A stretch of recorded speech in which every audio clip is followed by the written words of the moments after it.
day, ladies and gentlemen, boys and girls, and every member of the Cha-Cha Nation. Welcome to the first episode of the second season of the Cha-Cha Spotlight series on the Cha-Cha Music Review podcast, which is now being brought to you by Absolute App Media in collaboration with Homeboyz INC. Homeboyz INC is an international A&R firm that is into artist management, artist discovery, music promotion, music distribution, and lot more. And you know how I get to do it on this series now. I get to bring you fast rising and talented artists, and we talk about their musical journey and everything in between. And yes, my name still remains Hafeestonova, a.k.a. your musical plug, creator of the Energy Force. Without wasting much of your time, let me allow my guest to introduce himself. My name is BoyMX, also known as Sabi the Flow. I'm a music artist, a songwriter, a performer, and I'm happy to be here today. Thank you for joining us today, BoyMX. So let's dive into it straight away. Yeah, tell us, what is your real name and how did you come about the stage name BoyMX? Okay, my real name is Moses Akbokun. The name BoyMX came from a computer game I normally play then. It was an online game that I play, and I was looking for a username that would fit into what I was looking for. My name is Moses, so I was looking for a username I couldn't get, and they're recommending a name Mooksman for me, and I took it. And everybody, my peeps in the school, were all addressing me, calling me Mooksman. And when I wanted to do music, Mooksman just sounded a little too serious. I just shortened it to MX. And then the boy thing just came when just normally when I'm doing my music, I just go, it's your BoyMX, and everybody was addressing me as BoyMX. And that's how the name just stuck. All right, and there's also something you say, you know, like an a.k.a. that you have, or like an alias. You say Sabi the Flow. Is that part of the name, or what's that? No, Sabi the Flow. There was a song I did back then. Okay. The song was titled Sabi the Flow. Okay. And when I put it out, when I go to perform, you know, my peeps and everybody, I was feeling the song. We're like Sabi the Flow, Sabi the Flow. They want me to perform Sabi the Flow. And basically, just when I was just on stage, a lot of people were just Sabi the Flow, and then the name stuck. So some people would just address me as Sabi the Flow, and then some will be like BoyMX. So I'm fine with whatever name I'm addressed. All right, so let's get down to business now. Let's talk about your music journey. How long have you been doing music professionally? Professionally, let's say a year and a half now. Professionally, yes. A year and a half. Or a year, let's say approximately a year. Let's just say a year. Yeah, I've been doing music professionally. But before then, I've been grinding, you know, as it is now. Yeah. So take us back to the first time you realized that music is that career that I want to do. You know, then during my secondary school days, I was a mimer. I used to mime a lot. I used to mime songs. I love listening to music. I could rehearse the song word for word, and I go to school. And whenever we're having like shows in school, or maybe guests coming, because of how much I was known for my miming, people invite me to come and mime other people's songs. And then I noticed, even as I was miming other people's songs, people were feeling it and liking it, and I liked what I was doing. And then for the fact that people were getting so much joy by me miming other people's songs, I was like, okay, if I can mime other people's songs and they're liking it, why not I do mine? You know, and channel the same energy into making my own music. And then that's how it happened. I started just writing. The first part of the writing was funny though, but as time went on, you know, I understood, you know, my kind of person and what I wanted to do.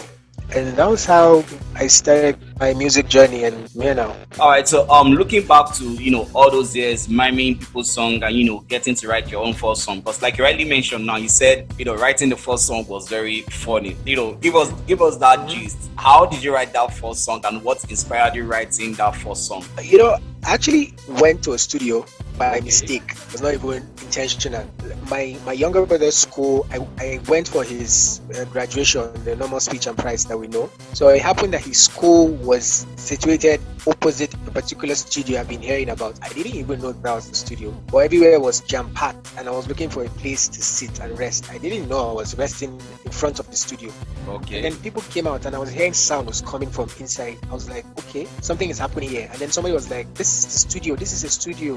And then I walked in. When I walked in, I just fell in love with how everything was staged, the mic and everything. And then the guy asked me, he was like, hello, are you looking for someone? I said, yes. I'm looking for who is in charge here. And And he was like, before that, at home, I used to do my own normal, I used to have a mini laptop that I would just be voicing, doing voice records and just playing beats in the background. So that was all I was doing. And then he was like, are you here to record? I was like, yes. He was like, do I have a song? Or do I have a beat? I was like, I don't have anything. I'm just here to record. And then he was like, have I written any song on ground? I was like, yes. He said I should sing it. He wants to hear. It was not just a song. It was just a few lines of rap that I've been rehearsing, I've been writing. And I did it for him, and he was like, okay. He thinks he kind of likes it, but right now he cannot do a session for me. I should go and come back, say on a Saturday, and then we would find time and create something. That was it. And then I went. And I asked him, he was like, okay, you have to come with so amounts, which I didn't have. So from that, I think it was on a Tuesday or so, to that Saturday, the hustle to look for that money to come up with a session was tough. So I had to rally round, ask who I could ask, wine who I could wine. So a Saturday would be as I imagined. Yeah, so and then I went, and then he made the beat, and I just did my thing. It came out. I was listening to the song over and over again. Every day, every minute, I was looking for who I could share it to. Everybody's Bluetooth, whether you asked for it or not, I must share you the song. And then that was just it. As time went on, I started understanding what I wanted to do or what kind of sound it was. I just kept, just working and improving on. The next time I went to the studio, there's certain things that I did wrong. I started to just correct it and all that. Breathing on the mic and all. So that was just it for me. All right. So still talking about your first time experiences, because I know artists, when we go into the studio, for the first time, there's always this certain kind of nerve that comes with like, oh, finally I'm about to record my song. So like, how long did it take you to record that song? Was like an hour? Yes, I know you probably booked for maybe an hour section or 2 hour section, and so when your mind like, oh boy, I know I made this thing past my time, now I don't go pay extra money. But then again, how were you? Were you tensed? Were you eased, or were you just free? Then the whole session thing was not really in place. The studio then was not really the session thing. The session was just when you pay your money, you just come and do your thing. When you're done, you go. So it's not like it was timed or anything. Okay. But at the same time, there was just that tension to deliver, as you would say. Would it sound nice? I'm used to doing it on my system, but would this actually sound nice when it comes out in the studio? And it actually sounded better than I expected, better than I thought. I was in the studio, we're making it, and then when it was time for me to record, I had that nerve, trying to be calm while I pour out everything that is in my head. That was the challenge for me, trying to be calm, because it was like, this is a new experience. But I think the producer guided me. I think he was a bit patient with me. It took a while to finish the recordings, because some things I didn't get right, some words I was throwing it, some takes were not proper. But he was patient, and he was like, okay, you can do this again, you can try that again. And we just kept doing, and then when we're done, he was like, oh, he actually applauded me, T-Clex. He was like, for first time being in the studio, he must commend me. He was like, okay, it was a good one, and I can actually do better. So that was it. All right, so let's talk about your first time performance, because I know you must have performed on a lot of stage and all that, but let's talk about the first one. I mean, the first one is almost like the one you never forget, or you want to forget in a hurry, depending on how it went. You understand? So tell us about your first stage performance. First stage performance, it was not really a big stage. It was I think it was a party. Some party was going on in some house off campus like that. I went through and I spoke to somebody. It was like they're doing a party and some artists just coming to perform randomly. I was like, it's fine. And then the energy was just high there. I just came in with the mic and they gave me the mic. I just performed the song. It was literally just me performing for myself. I was just doing it. Everybody was going about his activity, doing his thing, but I was still happy, that I could share my music. The joy was my music was playing on loudspeaker and a lot of people were hearing it. That was just all was in my head. I was not really worried about how to get the message or how to get people to focus on me. So I think the excitement that my song was played in loudspeaker, I think was overshadowing my coming to perform. Yes. All right, so let's talk about challenges, because we know that for fast rising artists there's always a lot of difficulties and a lot of challenges, and at most times it's always starting from the home. So we are going to talk about, take us through your family support for your music. I mean, for a typical Nigerian and African parent, when you tell them you want to do music, there's always this hold back at first. And were your parents supportive, and what challenges have you faced so far? To be honest, they were not so supportive, as you would call it. As you said, typical African Nigerian. Yeah. It's not like they don't want you to do well. It's just a normal part of them just looking out for you. It's not like they're just making sure what you're doing, you're on the safe side, because whether you like it or not, they have seen certain things before you, so they just believe they are in a better position to advise you. But apart from that, it's not like they were too stiff or too hard. There were certain times I let them have their way for certain things, but certain things I just had to do it my own way. Certain rules I just had to break so as I can be better. And sometimes I was glad that I listened to them, and then sometimes I am glad that I listened to me. So it was mixed. It was in between. There were times that what they said actually turned out good, and then there were times that what I said or what I did actually turned out better. So it's just a little bit of in between there. Challenge. The challenge for every upcoming artist in today's music now, I know, with funds. And funds is the most challenging aspect for every upcoming artist, because you need to put yourself out there. The only way you can let people know you have music is by promoting it, and promoting songs can vary, and it can be really large sometimes. Yeah.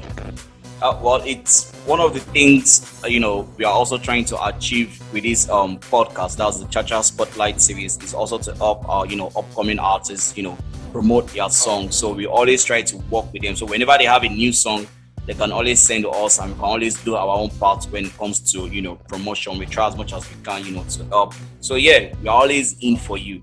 Now let's Thanks so much. Let's talk about your song. The one I heard that got my attention. Walk. For fast rising artists, especially rappers, I get to see a lot of them do a lot of commercial song and danceable song and all that.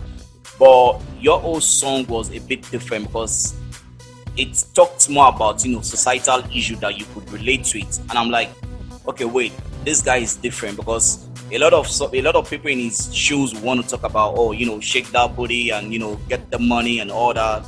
But you spoke about something different. So what was your mind frame at that particular song, at that particular time when you were trying to record that song, and what inspired that song? Social media inspired this song. Social media, all of the things, what was happening on social media, it was just so, at the point, everything that was on that song was just everywhere on social media. It's either girls calling guys out, or people posting what they don't have, trying to fit in, trying to make believe that everybody is just doing on social media. I think that was the driving factor for the song. I kept seeing all of these things wherever I turned to, Instagram, Twitter, TikTok. That was just it. Everybody was just trying to create a world that they don't belong in. And I just thought, if people actually had better things to do, maybe they wouldn't focus or channel so much energy into doing all of the things they're doing. So I think that was where the inspiration came from. That was pretty nice. And since we are talking about inspiration, let's just talk about it. What is that one thing that inspires you most of the time? Like, what gets you inspired? I think most of the time is just my being, my environment, my growing up, everything about people around me. I'm a kind of person I can really I like to observe. I like to observe a lot. Okay. I can just be sitting in a place and I can leave that place, but the images I carry in my head back home can be a lot sometimes. So I think those are the things think the way my thinking is centered around that observation, my environment. I like to look, I like to see, and whenever I'm in that space, it could be an avenue for me to create something. So I'm just inspired by my environment, my growing up. My growing up was just mixed with a lot of things. Yeah, pretty much that's it. All right, no problem. So let's get light a little bit, and let's leave the music side for a while. And let's just talk about you, the person now. Sure. Tell us 3 interesting things about you that has nothing to do with music.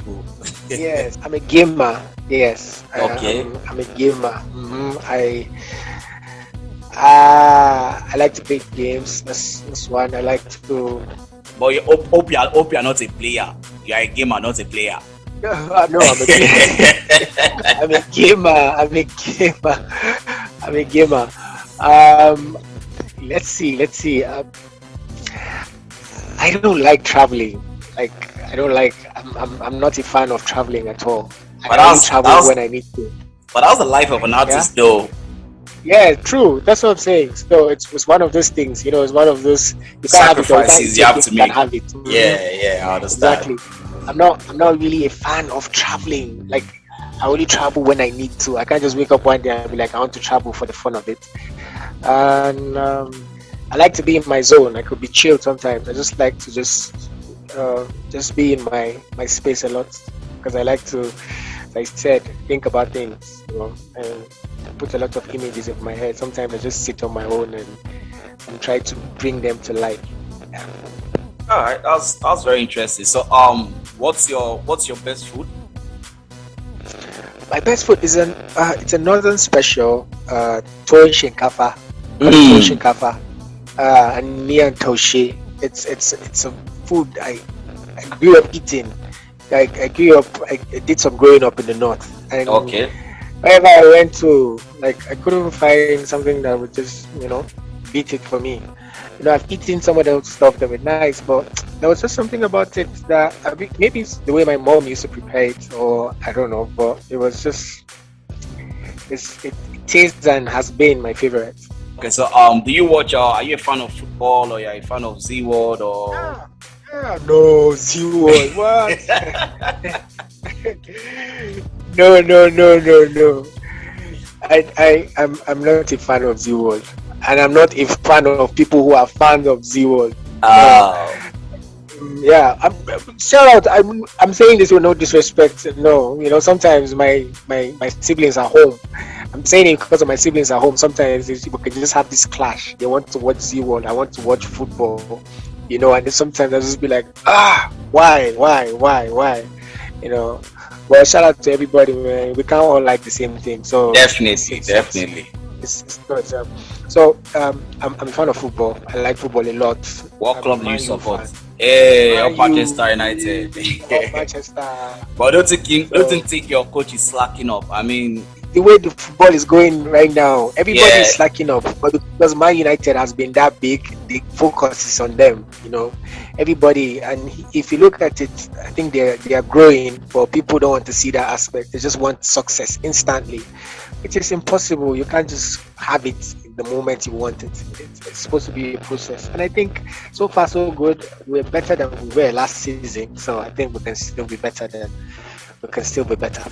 All right. So this next question now, I'm always asking this question because of my ladies. I mean, I have a lot of ladies always listening to my podcast, so I need to ask. They need to know.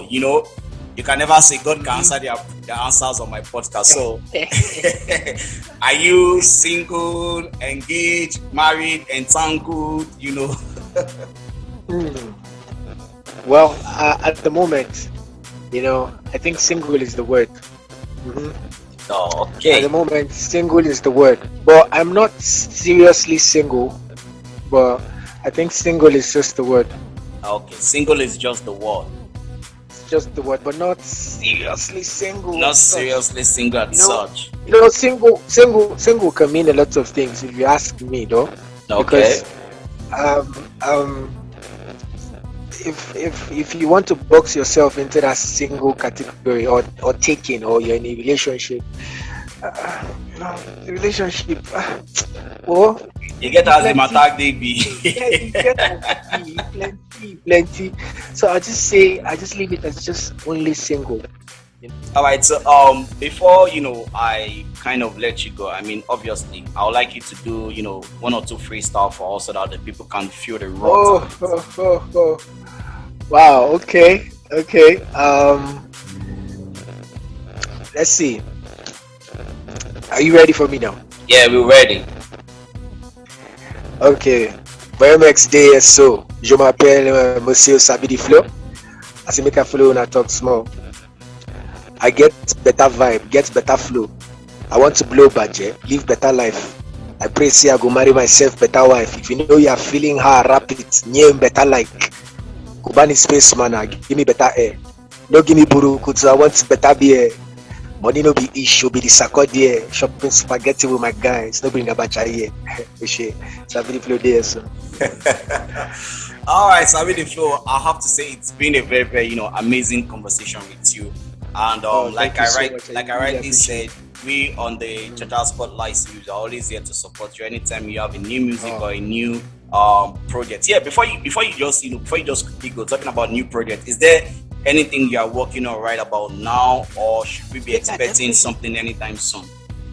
Definitely, I'm working on an EP right now. The EP is scheduled to drop in March or early April, sometime in March or early April. Okay. But before that, I'm dropping a single. So there's a single coming in before the EP. Okay. So the single is coming in very soon. So right now, I'm just working on. I've been doing some recordings, plenty interesting recordings. So right now, I'm just focused on dropping an EP. But prior to that, I think the single is dropping before the EP. That's ushering the EP in. All right, so you guys, you heard it live first. Yeah, there's a single coming and there's also an EP coming, and trust me, I will keep you guys updated as soon as the EP and as soon as the singles drop. Like I said, Sabi boy, now Sabi boy, true. Trust me on that. BoyMX, tell us where people can get to listen to your music and your social media handle. You can follow me on Instagram at official BoyMX and on Twitter official_BoyMX, and then you can find my music on different music streaming platforms, whether Audiomack, Apple Music, whatever music platform you're comfortable streaming in. Just BoyMX, just search BoyMX, name will pop up. Now if you want to download it, you can. This song is everywhere. You can even Shazam it, when you listen, and wherever you listen to it, it's going to pop up. You can search on Google, just search BoyMX work, you'll find it, or BoyMX on music platforms. To just go through my page and you can follow me. You can just, if you like it, the only way you can support me, the only way you can show me that you like it and let me know wherever I am is by streaming it. Just go on whatever platform you can, just stream it and just let me know. Let me feel you from where I am too. Thank you so much in advance. I really appreciate it. Thank you. With that, I have come to the end of the first episode of the second season of the Chacha Spotlight series on the Chacha Music Review Podcast, which is now being brought to you by Absolute Media in collaboration with Homeboyz INC. My name still remains Hafeestonova, a.k.a. your musical blog, creator of the Energy Force. Till I come here with another episode, I say peace out.